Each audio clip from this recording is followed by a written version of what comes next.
En direct des coulisses de Brave, retrouvons Marie-Josée Gagnon en compagnie de son invité. Nous sommes le 27 janvier 2026 et je reçois Claire Trottier, administratrice de la Fondation familiale Trottier et présidente de Patriotique Millionnaire Canada. Claire est investisseur, entrepreneur et militante pour plus de justice sociale, fiscale et climatique. Elle est ultra riche et surtout, elle le dit. En plus, elle agit avec audace, avec clarté, sur des enjeux souvent tordus et profonds, avec une conscience totale de son rôle et de son pouvoir. Bon balado.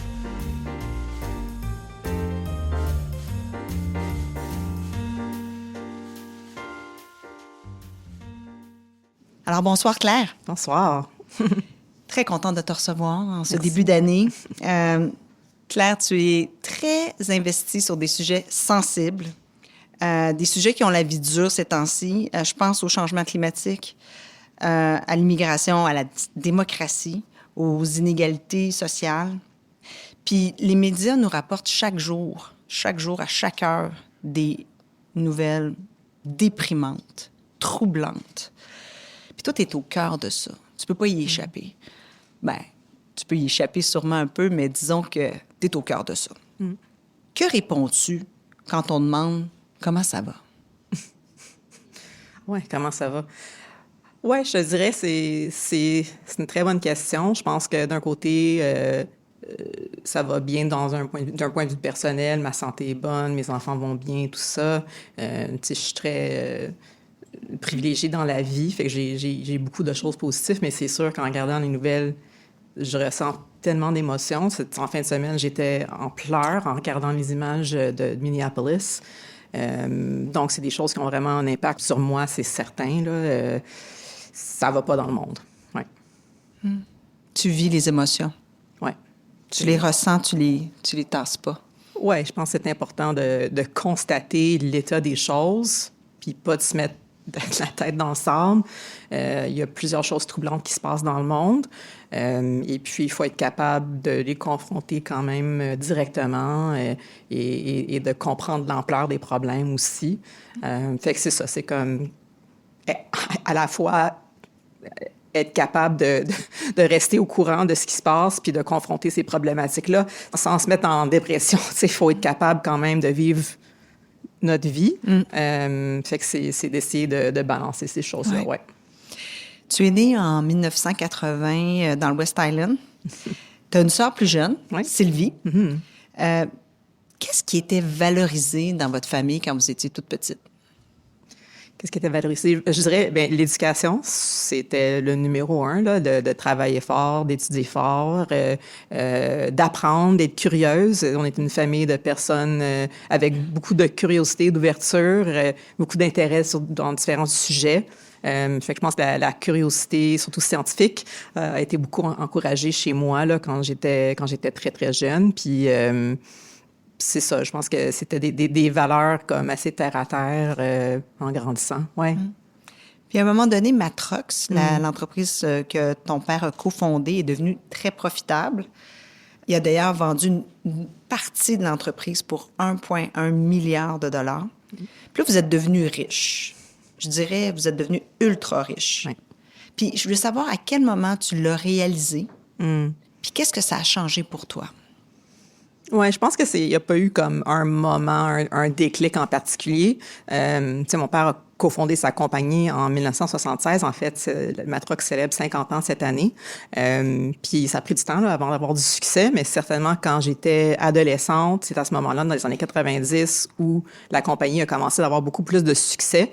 Puis à l'époque, j'allais à une école secondaire privée avec des gens riches. C'est quand même une école privée de l'Ouest de l'île avec des gens de milieux aisés. Puis mes parents, t'étais jamais comme flash, là, tu sais. Ma mère voulait pas que j'achète, les chaussures comme du moment, là. C'était comme non.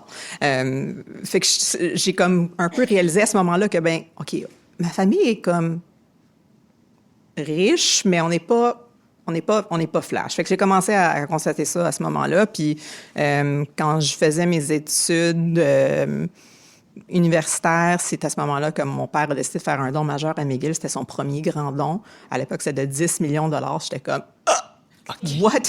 Fait que ça a été comme un gros choc où j'ai vraiment comme réalisé, là, OK, on est comme riche.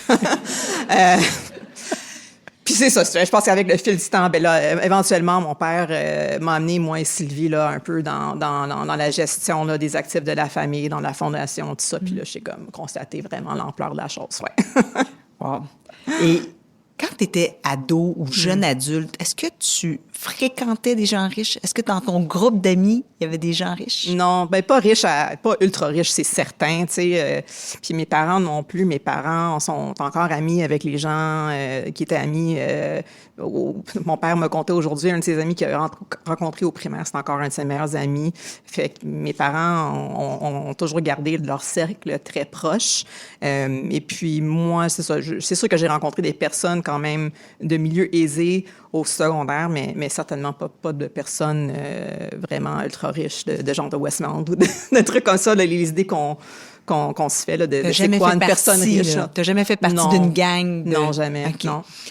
Puis là, tu as complété un doctorat en philosophie, microbiologie, immunologie. Microbiologie, immunologie, oui. Ouais. OK, j'avais vu philosophie. Mais c'est un doctorat, en fait, c'est un PhD. OK. C'est toujours un Doctor of Philosophy, mais okay. Tu peux étudier comme n'importe quel sujet. Puis mais c'est surtout microbiologie, immunologie à l'Université McGill. Ouais. Tu as étudié l'impact de la vitamine A et autres rétinoïdes sur la réplication du virus de la rougeole. Ouais. Puis je voulais savoir de quoi tu rêvais comme avenir à ce moment-là. Oui, c'est drôle parce que, tu sais, je ris, mais en même temps, la rougeole, c'est quand même pertinent aujourd'hui avec... ouais. À cette époque-là, je rêvais d'être chercheur dans une université, d'être prof à l'université, d'avoir un parcours académique, scientifique. Fait que c'était vraiment ça, là, le parcours que j'avais choisi. Quand j'étais jeune, j'étais toujours passionnée par la science. J'ai étudié la science, j'ai travaillé comme, c'est ça, j'étais allée chercher un doctorat, là. Fait que j'étais vraiment... Puis tu l'as fait. Oui, tu l'as fait. Ouais. Vers 33 ans à peu près, tu étais dans l'enseignement à McGill, tu es devenue éventuellement professeure adjointe à McGill. Puis en parallèle, tu l'as dit, vers 2014, tu as joint le conseil d'administration de la Fondation familiale Trottier. Puis là, ton travail philanthropique a commencé. Puis quand je regarde les moments importants dans ta vie, je pense en 2016, puis plus particulièrement probablement 2017, lors de l'élection, la première élection de Trump, tu as eu un choc. Ça a été un événement qui t'a ébranlé puis qui t'a aussi éveillé. Je veux savoir qu'est-ce que ça a changé concrètement pour toi? Oui. Ça a changé quand même beaucoup de choses, je te dirais. J'ai toujours été intéressée par les actualités, par ce qui se passe dans le monde, tu sais, impliquée de différentes façons, mais jamais comme sur la place publique, puis jamais vraiment comme... Je me voyais jamais comme militante ou quelqu'un comme de terrain. Mais quand Trump a été élu, ça a été un gros choc pour moi. Puis j'étais comme... Je veux pas que ça se passe ici, dans mon pays, chez moi. Tu sais, il faut absolument... Puis c'est un danger, encore aujourd'hui, la montée de la droite extrême, c'est pas... on n'est pas à l'abri de ça. Donc, je me suis dit, il faut absolument passer à l'action. Fait que, j'ai pris quelques actions. Puis c'est drôle parce que l'ancien maire d'Outremont est ici ce soir. Oui! Philippe. Fait que une de mes premières implications, justement, c'était de l'aider à se faire élire parce que je croyais vraiment dans sa vision. Puis, on vivait toutes sortes de choses. J'habite à Outremont. On vivait toutes sortes de choses à Outremont. Puis, je me suis impliquée vraiment comme dans ma cour en premier. Et puis, c'est l'élection de Trump aussi, avec tous les discours anti-immigrants, c'est quelque chose que j'ai trouvé absolument... parce que j'étais comme sous le choc, là, je savais pas trop quoi faire, puis c'est ce qui m'a menée à cofonder le collectif Bienvenue avec des amis pour aller aider les demandeurs d'asile, puis c'est comme une réponse directe à cette montée-là de l'extrême droite anti-immigration, xénophobe, etc. Ouais. Oui, ça a été un de tes premiers gestes, là, le collectif Bienvenue, là, ça aide les demandeurs d'asile au niveau matériel et au niveau psychologique, puis aujourd'hui, vous aidez plus de 8000 personnes par année. C'est quand même impressionnant. Puis je me demandais, ça, c'est comme ta première, n'est-ce pas, première activité entrepreneuriale, tu sais, solo, mais aussi en équipe. Qu'est-ce que cette expérience-là t'a appris sur toi?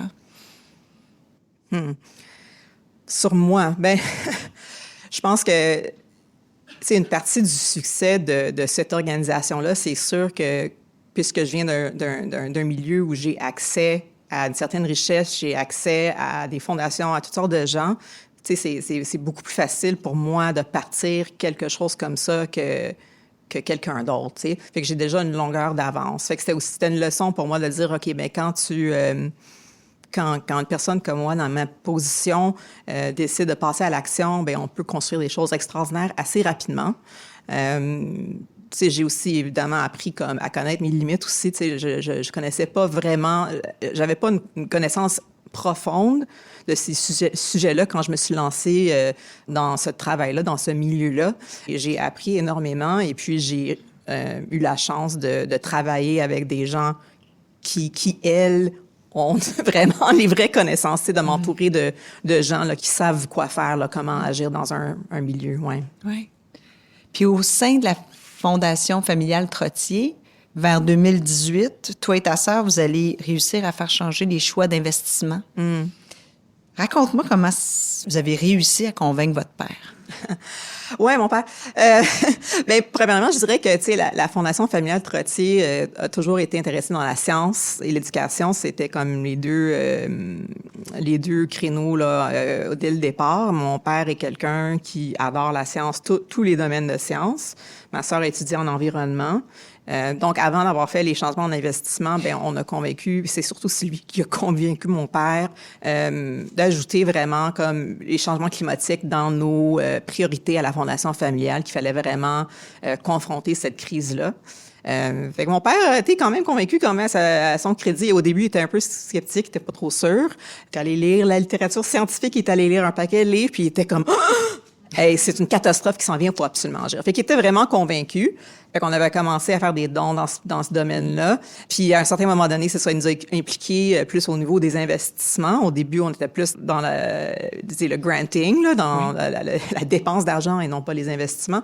Puis, c'est à ce moment-là qu'on a constaté là, que, tu sais, on était investi avec un paquet de managers qui avaient investir notre argent dans des pipelines, tu sais, j'étais comme, OK, ben là, ça matche pas, là. On peut pas, d'un côté, dire c'est comme la plus importante crise auquel fait face l'humanité, puis on va essayer de dépenser de l'argent pour résoudre cette crise-là en investissant dans la cause première de la crise. Fait qu'on a eu la conversation avec mon père, puis il était comme, c'est vrai, on peut poser des questions. Il savait pas trop comme qu'est-ce qui serait possible, parce qu'à cette époque-là, il n'y avait pas vraiment de produits financiers, tu sais, qui n'avaient pas d'investissement dans les énergies fossiles. Fait qu'on était parmi les premiers au Canada à poser des questions à nos managers. Puis je pense qu'au début, tu sais, ils nous regardaient un peu comme des extraterrestres, ils savaient pas trop quoi faire avec moi, avec Sylvie, tu sais. Les jeunes comme millennials là, qui sont comme en train de poser des questions un petit peu inconfortables. Mais je dirais que ces compagnies-là, ces gens-là ont mis sur pied quand même des produits d'investissement pour nous qui maintenant sont parmi leurs produits qui ont le plus grand succès. Puis ils nous le disent, tu sais. Fait qu'on a été parmi les premiers, mais il y avait déjà un mouvement, tu sais, il y avait un mouvement Divest à l'époque aussi, là. Fait que je pense qu'on a participé à ce mouvement-là. Puis oui, puis mon père était partant.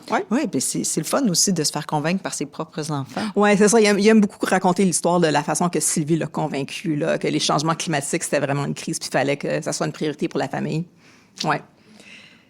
Cela dit, à un moment donné, tu commences à trouver que la philanthropie a ses limites. Puis je pense que ça vient d'un livre que tu as lu, Winners Take All. Peux-tu nous dire un peu plus le fond de ta pensée? Parce qu'il y a beaucoup de gens de philanthropie ici ce soir, puis je veux certainement pas décourager personne en philanthropie, puis toi non plus, je suis convaincue, mais il y a des limites. Oui, mais je pense que la philanthropie peut faire des très belles choses. J'y crois, je m'implique beaucoup en philanthropie, fait que c'est pas pour dire que la philanthropie n'a pas son rôle à jouer, mais c'est ça, la philanthropie a ses limites. C'est sûr que la philanthropie, c'est quand une personne riche prend la décision de donner son argent et puis aussi décide où aller diriger les sous. C'est pas toutes les personnes riches qui décident de donner l'argent, puis différentes personnes prennent différentes sortes de décisions. Fait que pour moi, la thèse centrale de ce livre-là m'avait vraiment... ça a eu un impact important sur moi. C'est, en anglais, « Generosity is not a substitute for justice ». La générosité ne peut pas se substituer à la justice. Puis je pense que c'est absolument vrai. Tu sais, on vit dans un monde avec tellement de problèmes. Puis pour moi, peut-être celui qui est comme à la base de tout, c'est les grandes inégalités de richesse. Et puis, on a beaucoup de ressources financières dans notre société, mais elles sont concentrées dans les mains d'un très petit nombre de personnes.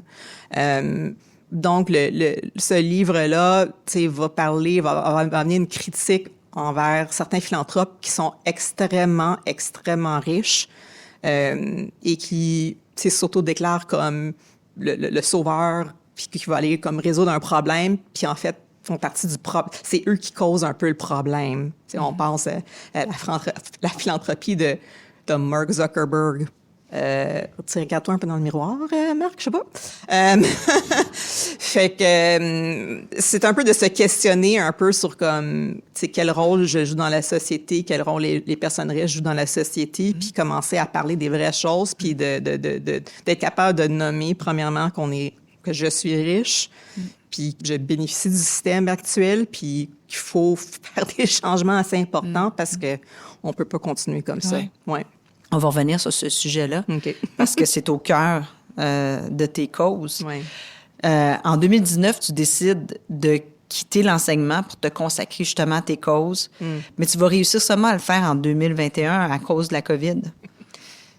Peux-tu te replonger dans cette transition-là, tu sais, parce que tu quittais l'université après 22 ans. Ouais.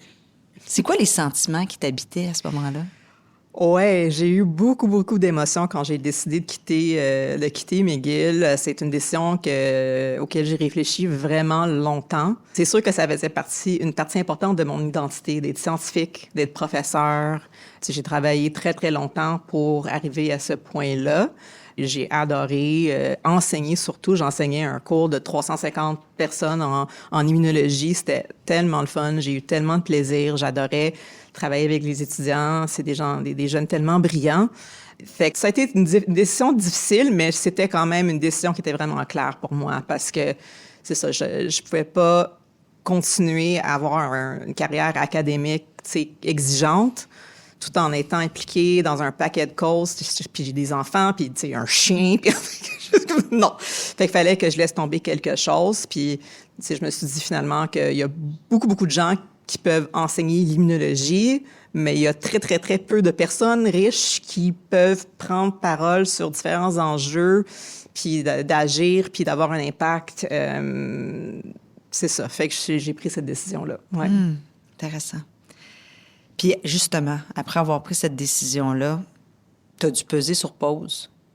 Parce que assez rapidement, en 2022, tu as reçu un diagnostic de cancer du sein. Puis comment cette épreuve-là a changé justement le cours de ta vie? Comment tu vois la vie? Oui, c'est sûr que c'était tout un choc. J'avais 42 ans. Je m'attendais pas à ça du tout. C'est tellement commun. Tu sais, puis j'étais la première, comme dans mon cercle d'amis, de personnes proches à avoir un cancer du sein. Depuis ce moment-là, j'en connais qui l'ont eu, tu sais. Ouais. Fait que ça a été un choc. Tu sais, ça a pris 1 an à peu près là pour, tu sais, j'ai eu chirurgie, chimio, radio, tout ça là. Fait que ça a été vraiment tough. Fait que j'ai mis pas mal la majorité de mes projets, tu sais, sur glace là. C'était comme pas le temps là. Fallait que je me concentre sur ma santé. Puis en sortant de ça, ben je reste tout aussi convaincue qu'il faut que je continue le travail comme en philanthropie, en plaidoyer que je faisais. Mais je pense que peut-être le changement que j'ai eu, c'est vraiment de me dire, tu sais, la vie est courte. C'est vraiment toutes les platitudes qu'on dit, que les gens disent quand les gens... C'est vraiment vrai. C'est vrai. C'est vraiment vrai. La vie est courte, tu sais jamais quand est-ce que, tu sais, tu peux être frappé par un autobus demain. Fait qu'il faut profiter de la vie aussi. Faut pas juste travailler. Faut avoir du plaisir, faut avoir de la joie. Fait que je pense que c'était cette réalisation-là qu'il fallait absolument que je bien, je continue à travailler fort pour comme changer les choses et aussi faire des projets qui me ressourcent, qui me remplissent, qui m'amènent la joie, puis qui amènent la joie à d'autres gens aussi. Fait que ça, c'était comme un petit détour qui est un peu inattendu pour moi. La joie dont elle parle, c'est son secret pour garder l'équilibre. C'est une pratique qu'elle a choisie, dans le fond, grâce à son cancer. Mais avant d'en parler un peu plus, parlons de son sujet de prédilection, la justice fiscale.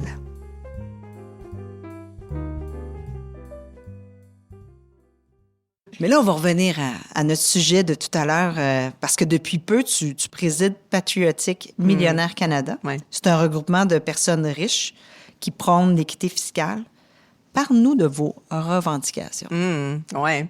Mais peut-être de la situation, parce que, tu sais, Oxfam a lancé une étude, hein, c'est assez fou, hein, la fortune des milliardaires qui a augmenté 3 fois plus vite l'année passée que la moyenne des 5 dernières années. Donc, ça va en vrille. Puis, ça va en vrille vers le haut, puis ça va en vrille vers le bas. Fait que parle-nous de la situation puis de vos revendications. Oui, je pense que tu as bien résumé un peu l'écart grandissant. Puis c'est vraiment ça. L'écart de richesse a toujours existé. Mais là, on est dans une situation où l'écart se creuse à un niveau, c'est du jamais vu. C'est du jamais vu. Et cet écart-là a lieu dans un moment où les gens sont confrontés à tellement de problématiques, la crise du logement, le coût des épiceries. Fait que le contraste entre la vie de comme tout le monde, sauf les ultra-riches, est énorme. Tu sais, puis quand on parle d'ultra-riches, on parle pas de médecins ou d'avocats, ou on parle de personnes qui ont vraiment de la richesse, puis qui sont actionnaires, qui sont... En tout cas, fait que il y a vraiment une accélération de cette concentration de richesse-là, puis ça cause un paquet de problèmes dans la société. Hein. La société est vraiment créée... C'est les humains qui ont créé les règles, les lois, les règles fiscales. C'est des humains qui ont créé ça. On peut faire d'autres choix. Puis en ce moment, on constate qu'est-ce qui se passe avec le système actuel. Donc, le système actuel, pour moi et pour nous, ne fonctionne pas. Les personnes riches, en fait, sont taxées beaucoup moins que tout le monde. Fait que c'est une situation qui est profondément injuste. Donc, le groupe Patriotic Millionaires a été créé aux États-Unis, puis il y a des branches un peu partout dans le monde. Puis, on revendique, on demande une taxe sur la richesse, puis d'autres formes de taxes progressives pour s'assurer que les riches contribuent leur juste part, parce qu'on le voit, puis on le sait qu'on ne contribue pas à la hauteur.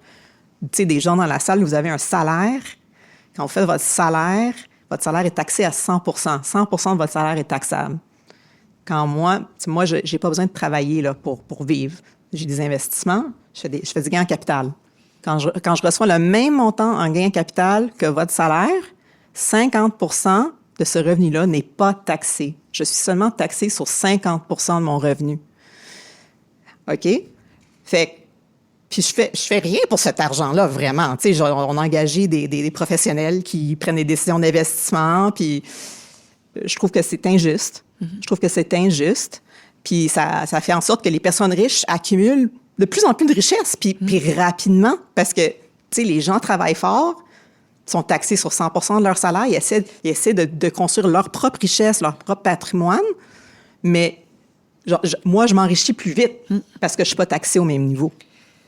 As-tu l'impression qu'on avance ou qu'on recule sur ces questions au niveau étatique, au niveau... Ouais. Au niveau étatique, j'ai l'impression souvent qu'on recule. Pas l'année dernière, l'année d'avant, là, je perds mes dates, là, mais en tout cas, quand Trudeau est encore premier ministre, ça fait quand même pas longtemps, il avait proposé un changement, justement, sur le taux d'inclusion pour les taxes sur le gain en capital, puis le premier ministre Carney l'a enlevé, là, a décidé de ne pas y aller de l'avant. J'ai trouvé ça très, très décevant. Il a aussi enlevé une taxe sur les jets privés puis les yachts, quand même. Hey, tu sais. Puis c'est un moment où on fait des coupes dans les services publics, puis tu sais, puis on dit ben là la taxe sur les jets privés là, ça va trop loin. oh, les riches se sentent mal, faut qu'on enlève cette taxe-là. Non. Fait que je pense que d'un point de vue politique, on a beaucoup de chemin à faire. Je pense que dans le discours public, je trouve que ça avance. On en parle de plus en plus. On l'a vu en France beaucoup l'année dernière avec Gabriel Zucman, l'économiste, qui a vraiment fait la promotion d'une taxe sur la richesse, qui s'est rendu quand même très loin en France. Ça se discute beaucoup, beaucoup en Angleterre. Puis en Californie aussi. En Californie. Puis, tu sais, j'ai été quand même surprise de voir Mitt Romney, l'ancien candidat à la présidence républicain, qui a écrit une chronique il y a une couple de mois, qui dit « On a besoin d'une taxe sur la richesse ». Fait que, tu sais, quand tu as Mitt Romney qui sort avec quelque chose comme ça, là, c'est pas une idée folle, c'est pas une idée radicale, c'est une idée qu'il y a plusieurs gens de toutes sortes d'horizons politiques constatent là, qu'on a un problème. On peut pas continuer avec la façon de faire en ce moment parce qu'on rentre dans le mur, puis on n'a même pas encore touché sur les dangers à la démocratie que ça peut causer, là, mais on voit aux États-Unis que les ultra riches, les oligarques qui contrôlent les réseaux sociaux, qui contrôlent beaucoup de compagnies qui ont une influence vraiment directe sur nos vies. Premièrement, ont accès directement à la prise de décision, au pouvoir, bénéficient directement aussi des décisions de Trump, s'enrichissent avec ça. Et c'est profondément dangereux pour la démocratie. Il y a l'évitement aussi. Oui. Il y a l'évitement fiscal, oui. Il y a toutes sortes de problématiques. En tout cas, il y a plusieurs différentes mesures. C'est pas juste une taxe sur la richesse, c'est pas juste comme faire des changements au gain de capital. C'est sûr qu'il y a les échappatoires. Il y a toutes sortes d'outils qu'on pourrait utiliser. Ouais. Mais je pense qu'il faut vraiment comme... Faut commencer avec quelque chose, puis il faut commencer en étant honnête avec la situation, puis se dire, OK, ben là, si on est tous d'accord que, oui, les inégalités de richesse sont rendues à un niveau c'est pas acceptable, il faut agir, bon, OK, alors agissons. Mm-hmm. Comment tu te sens de te confronter à un groupe d'individus qui a les moyens de s'opposer fermement, de mener des campagnes très influentes, puis même de faire taire ses détracteurs? Ah oui. Ouais. Ouais, c'est une expérience intéressante, je te dirais que... As-tu des anecdotes? J'ai-tu des anecdotes? Ben, une de mes anecdotes, c'est que j'avais été invitée pour être une conférencière il y a une couple d'années à Toronto. Et puis, j'étais toute prête, tu sais, j'avais tout reçu les informations, voici l'agenda, voici les informations, voici toutes les belles images avec ta face dessus pour mettre sur les réseaux sociaux, etc.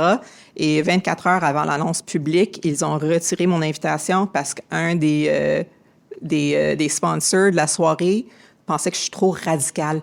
Puis je parlais même pas de taxe, je parlais de philanthropie, tu sais. Fait qu'on voit que certains propos que j'ai dérangent certaines personnes. Fait que c'est sûr que c'est pas toujours facile de se faire entendre à ce sujet-là.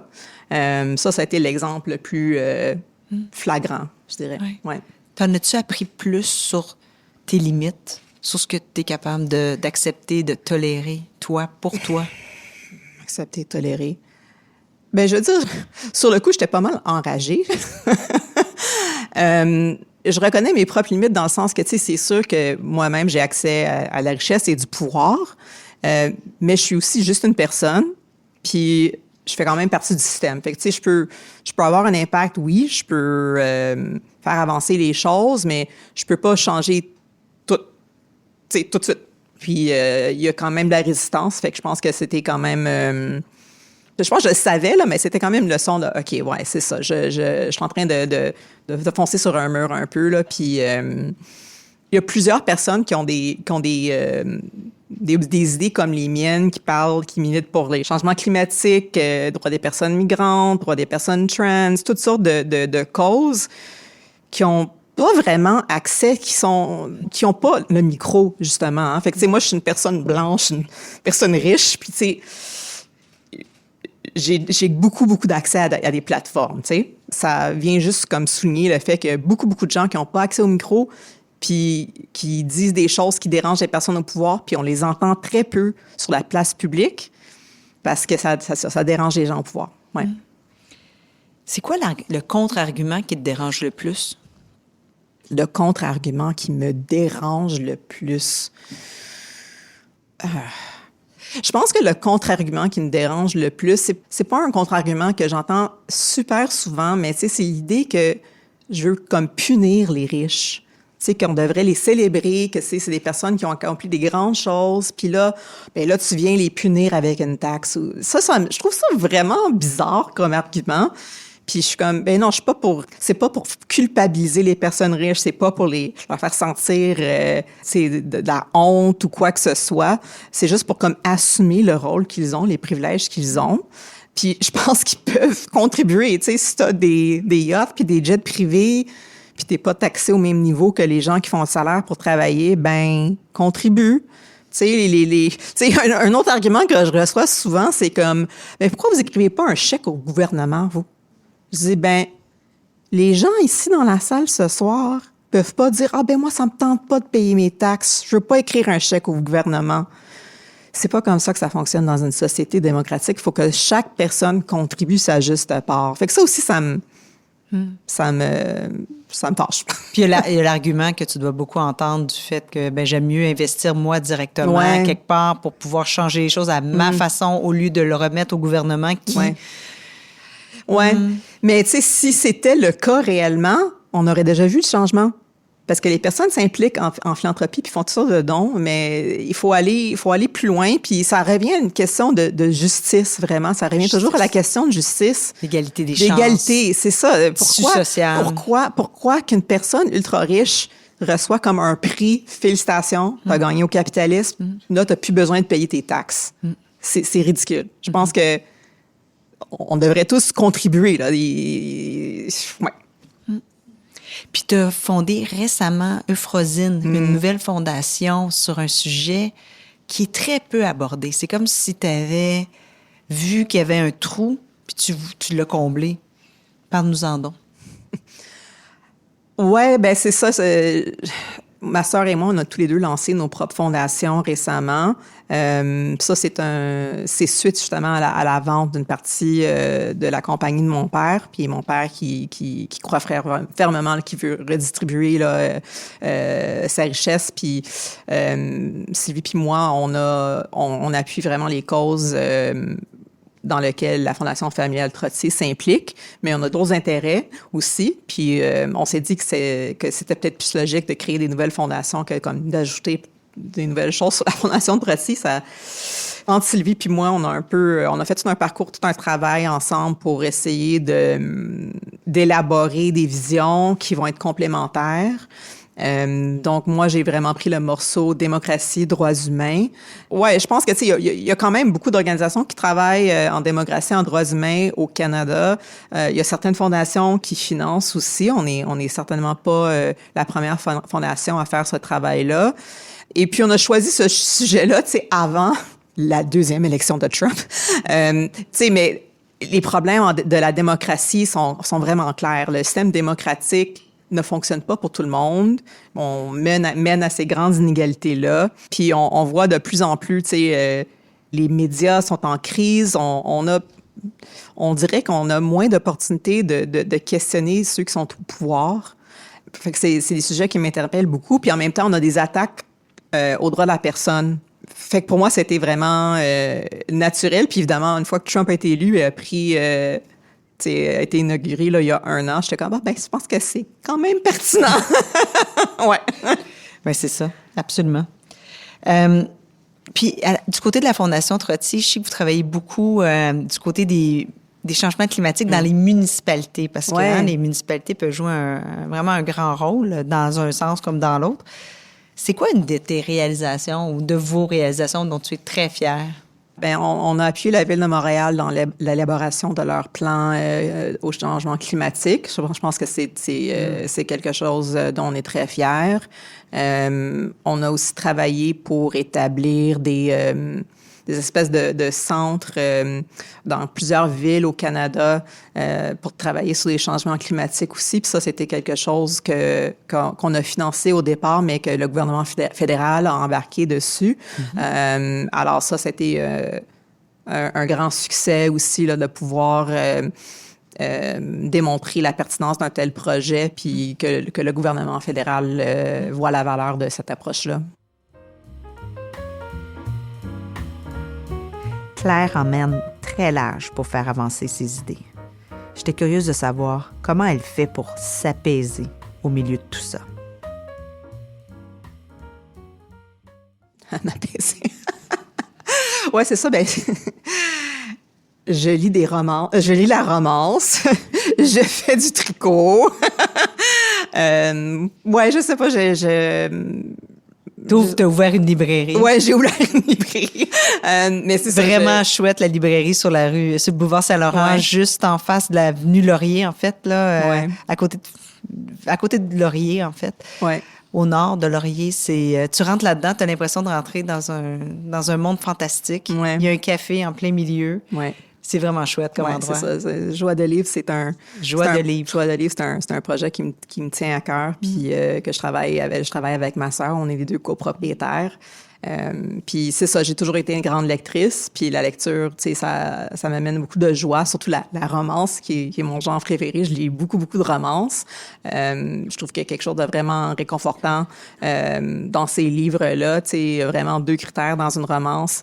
Il faut qu'il y ait une histoire d'amour, puis il faut que l'histoire d'amour finisse bien. Fait que, tu sais, Roméo et Juliette, c'est pas de la romance. Puis je sais pas s'il y a des gens ici qui ont écouté Heated Rivalry. Ouais. Ouais. Fait que, Il se passe beaucoup de choses dans ta vie. oui, ces c'est ça. temps-ci. J'ai lu cette série-là en 2022, justement, quand je faisais la chimio, puis ça m'avait vraiment beaucoup aidé. J'adore cette série-là. Je suis une fan finie. Fait que c'est comme extraordinaire. T'es reçu à ta... Oui, j'ai reçu les deux acteurs à ta il y a librairie. 2 mois à la librairie. C'était vraiment le fun. Puis on a reçu Rachel Reed, l'autrice aussi, à 2 reprises. Puis, tu sais, lire des livres comme ça m'amène beaucoup de joie. Ça me réconforte. Je pense que il y a quelque chose de spécial dans une histoire. OK, il y a une histoire d'amour, l'histoire d'amour finit bien, mais ça veut pas dire que les autres choses finissent bien, tu sais. Puis c'est un peu ça, la vie. On continue, on peut avoir de la joie, on peut trouver de l'amour, on peut profiter de la vie et en même temps, d'avoir toutes ces belles choses-là, ben il y a des choses difficiles qui existent en même temps. Absolument. Puis ça va pas comme effacer les choses difficiles qui se passent, mais ça nous aide à passer à travers. Fait que pour moi, c'est ça la romance. Puis une histoire comme Heated Rivalry, ils sont pas allés résoudre le problème de l'homophobie dans la ligue professionnelle de hockey à la fin, tu sais, mais ils sont ensemble au moins. Fait que c'est un peu ça. T'as donné le spoiler. punch. Il y a pas de spoiler. Écoute, quand tu lis ou t'écoutes une romance, ça finit bien. C'est pas un spoiler, c'est toujours comme ça. D'ailleurs, je suis curieuse, ta meilleure amie au secondaire avait un frère. Ouais, c'est ça. Puis c'est devenu ton chum. Ouais. Puis je veux juste savoir ton histoire avec lui. Est-ce qu'elle est digne d'un roman d'amour? Ouais, c'est ça. On a quand même, en anglais, on dit des tropes, tu sais, des trucs comme qui se répètent dans plusieurs histoires qui font partie de notre histoire d'amour. Fait que c'est ça, c'est le frère de ma meilleure amie. On s'est fréquentés quand on était plus jeunes, puis après ça, j'ai eu une grande peine d'amour parce que il m'a brisé le cœur. Il aime pas ça quand je dis ça. Puis on s'est retrouvés par après, fait que c'est comme un second chance romance. Ça, c'est un des tropes aussi, là. Fait que, ouais. Très cute. T'as 2 ados. Ouais. Puis tu leur caches pas tes émotions, comme en fin de semaine. Comment tu leur transmets de l'espoir? Ouais, c'est tough, mais mon plus vieux est quand même intéressé par la politique, les actualités. Il suit ça de près, fait que c'est quand même quelque chose qu'on discute très souvent ensemble. Puis c'est difficile, je veux dire, c'est ce que je trouve. Tu sais, quand moi, tu sais, je suis née en 1980, j'avais 9 ans quand le mur de Berlin est tombé, je m'en souviens. Fait que j'ai grandi dans une époque où, tu sais, j'avais l'impression que les choses avançaient dans la bonne direction. Tu sais, il y a beaucoup de travail à faire, mais on est comme sur la bonne trajectoire. Mais mes enfants grandissent dans un monde où on est comme sur la mauvaise trajectoire. Fait que c'est vraiment... pour eux, tu sais, je veux dire... Je pense que j'avais une certaine naïveté, là, que les choses allaient toujours s'améliorer, là, qu'on n'allait jamais retourner en arrière. Fait que pour eux, c'est d'être honnête avec comme ce qui se passe, puis de dire que, tu sais, on fait tout ce qu'on peut pour confronter ces problématiques-là, puis faire partie de la solution, puis que c'est important là, d'agir dans ce sens-là, qu'on a une responsabilité. Là, tous les personnes ont des responsabilités, mais surtout nous, comme personnes riches, on a une certaine responsabilité d'agir. Ouais. Ouais. Puis je pense au fait que les enfants prennent plus de nous comme modèle que quand on leur parle. Puis tu es un modèle. Alors, puis comment abordes-tu la question de l'argent avec eux? On est quand même ouvert avec, tu sais, on parle pas de chiffres exacts, là, mais ils savent là, qu'on est riche. Puis à un moment donné, mon plus vieux avait googlé mon père, tu sais, il était comme, wow! C'est l'information publique, tu sais, on peut pas le cacher, là, fait qu'il faut en parler. Fait qu'on est vraiment honnête, puis moi, je parle beaucoup d'inégalités, là, de vraiment comprendre qu'on est comme ultra privilégié, puis que c'est pas normal, puis c'est pas correct, puis c'est ça, d'avoir une certaine comme humilité, là, que c'est complètement... c'est fou, là, vraiment, la situation dans laquelle on est, là. Puis d'être honnête avec eux, je pense que c'est ce qui est important. Ne pas cacher les choses, de dire les vraies choses. Fait que, ouais. Est-ce que tu les encourages à gagner leur vie? Oui, c'est sûr. Ben, ils sont encore jeunes. Oui, c'est ça. Mais oui, c'est sûr que, tu sais, je veux être financièrement indépendant. Ben, je veux qu'ils travaillent, je veux qu'ils forgent leur propre chemin, là, puis qu'ils trouvent quelque chose qui les motive, là, dans la vie, là. Reste à voir qu'est-ce que ça va être. Ouais. Là, t'es une militante, t'es une mère, t'es une épouse, t'es une sœur, t'es une fille, t'es une propriétaire d'entreprise, t'es présidente de conseil d'administration, t'es une survivante du cancer. Qu'est-ce que tu dois, ou qu'est-ce que t'as dû, ou qu'est-ce que tu dois sacrifier pour mener tout ça? Qu'est-ce que je dois sacrifier? C'est sûr que c'est beaucoup de temps et d'énergie, je veux dire. Dans tous les sens, hein? Ouais, je suis tirée pas mal dans tous les sens tout le temps. J'ai des journées où, tu sais, je travaille sur comme plusieurs dossiers extrêmement différents avec des enjeux très différents. Fait que c'est sûr que c'est difficile à gérer, ça peut être épuisant. C'est sûr que, tu sais, je pourrais faire autre chose. Tu sais, je pourrais, comme, aller luncher, puis prendre plus de voyages, puis faire plus de choses comme ça, là. Fait que, tu sais, j'en prends quand même des voyages de chemin correct. Écoutez, inquiétez-vous pas pour moi, là. Mais c'est sûr que je travaille fort, là. Fait que mais j'ai le privilège d'avoir le choix de faire ça. C'est des choix que je fais, là. Je fais pas ça parce que j'ai besoin de faire ça pour vivre, là. C'est vraiment... Mais tu carbures à ça, là. Je carbure à ça. Je pense que je serais déprimée si je faisais pas ça. Oui, mais en même temps, tu as les moyens de... Puis tu sais, tu as de la grosse peine aussi. Oui, non, c'est c'est ça. Tu vis un certain désespoir. Oui, je ressens vraiment les émotions fortes, là, de ce qui se passe dans le monde. Puis tu as les moyens, là, de tout abandonner, d'aller vivre dans un endroit idyllique. Oui. Puis qu'est-ce qui te retient? Bien, je pense que c'est ça. Je pourrais pas vivre avec moi si je faisais rien.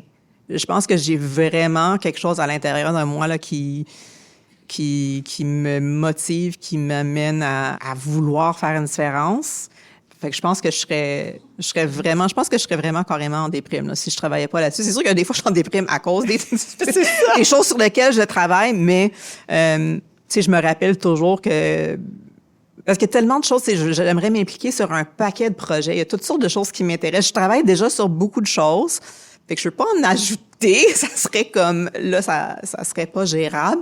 Mais tu sais, je me rappelle que OK, ben je contribue de telle façon. Fait que je contribue déjà, peut-être que je contribue pas sur un autre enjeu qui est important.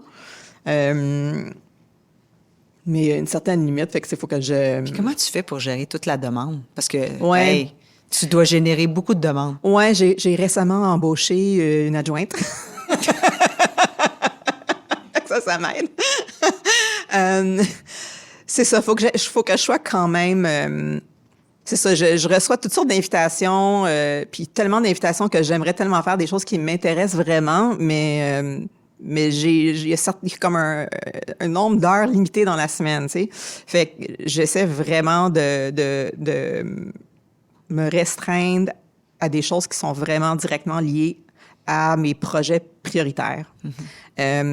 Puis d'avoir moins de conversations exploratoires parce que c'est ça, ça demande beaucoup de temps.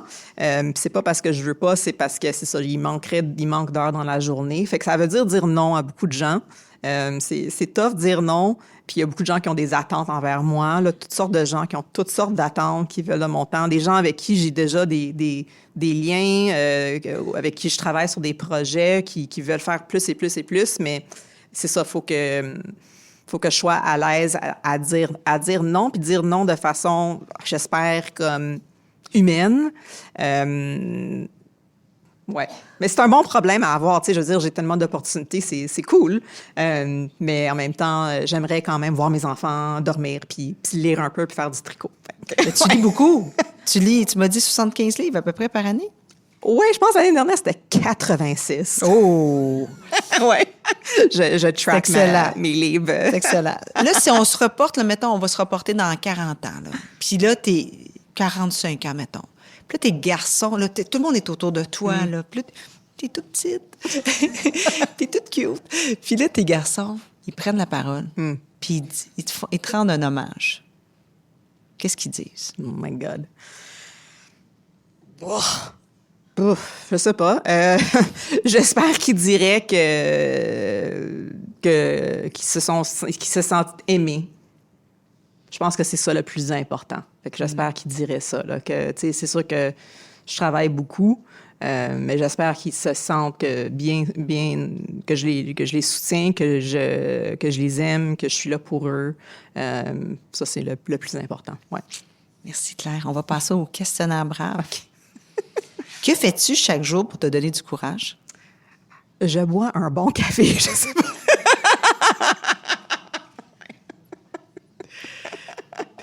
À la librairie, chez toi? Un ou l'autre, oui. Peu importe. Ouais, j'ai besoin de mon café matinal pour comme partir. Ouais, pour partir la journée. C'est quoi être brave pour toi? Ouais, être brave pour moi, c'est être vulnérable. Je pense que vraiment, puis il y a une citation là, au début de la soirée, là, oui, je pense que la vulnérabilité, c'est quelque chose de très courageux. Ça peut faire peur, puis c'est quelque chose qui est pas vraiment encouragé dans la société en général. Puis on a besoin de plus de vulnérabilité. Ouais. Qu'est-ce que tu te dis pour t'encourager? On continue. Ça, je dis ça souvent. On continue. C'est surtout quand il y a des échecs, des difficultés, là, je suis comme, là, on se relève, puis on continue. Ouais. Puis à quel moment de ta vie n'as-tu pas été brave? Ouais, je pense que quand j'étais plus jeune, tu sais, dans la vingtaine, j'avais peur d'assumer le fait que je viens de cette famille riche-là. Je me cachais un peu, j'avais un peu honte. Fait que je pense que j'ai manqué de courage à cette époque-là, que j'ai pas... ça a pris du temps avant de pouvoir l'assumer et de pouvoir en parler ouvertement. Ouais. Et quelle personne incarne le mieux le courage, à ton avis? Oui, bien, je pense que ces jours-ci, c'est les gens de la ville de Minneapolis qui se mettent en danger pour protéger leurs voisins et leurs voisines issus de l'immigration. Ça, là, c'est extraordinaire. Ce qui se passe là-bas, ça prend vraiment du courage. Vraiment, j'en reviens pas. J'en reviens pas. Puis ça me donne de l'espoir de voir ça, mais en même temps, ça fait tellement peur. Fait que ces gens-là, wow. Ouais. Puis qu'as-tu envie de dire aux jeunes pour les encourager? Aux jeunes, c'est tough. Je veux dire, c'est le monde qu'ils héritent n'est pas le monde que j'aimerais leur léguer, tu sais. Fait que je pense que c'est de leur dire qu'il faut s'impliquer, il faut prendre parole, il faut poser des questions qui dérangent, pour faire changer les choses. Parce que ensemble, on est plus fort. Puis pour revenir à la question de Minneapolis, ils sont plus nombreux, les gens sont plus nombreux que les forces autoritaires aux États-Unis, par exemple. Donc, même dans un contexte avec de la violence étatique, le peuple peut faire des choses extraordinaires. Fait que je pense que pour les jeunes, c'est de se rappeler de ça. Puis le plus de gens se lèvent et commencent à agir, bien, le plus vite que les choses vont changer. Merci, Claire, de mener tous ces combats tellement fondamentaux. Je te souhaite la meilleure des chances. Merci. Merci.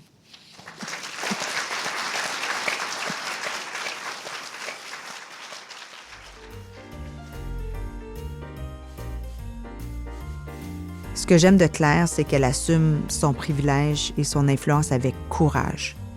Elle dit ce que peu de personnes osent dire. En fait, ce que peu de gens riches osent dire. Aussi, elle mène ses combats avec rigueur, vulnérabilité et humanité. On a besoin de plus de voix comme la sienne. On a besoin de voix différentes, qui dérangent et qui élèvent.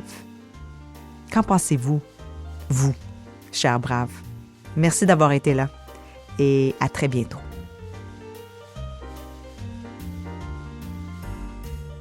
Brave, la série d'entretiens avec des femmes qui ont du cran, est une idée originale de Marie-Josée Gagnon. Rejoignez-nous sur notre site web à braveinspiration.com, de même que sur les médias sociaux. Si vous avez aimé ce balado, osez le partager. Merci de nous écouter.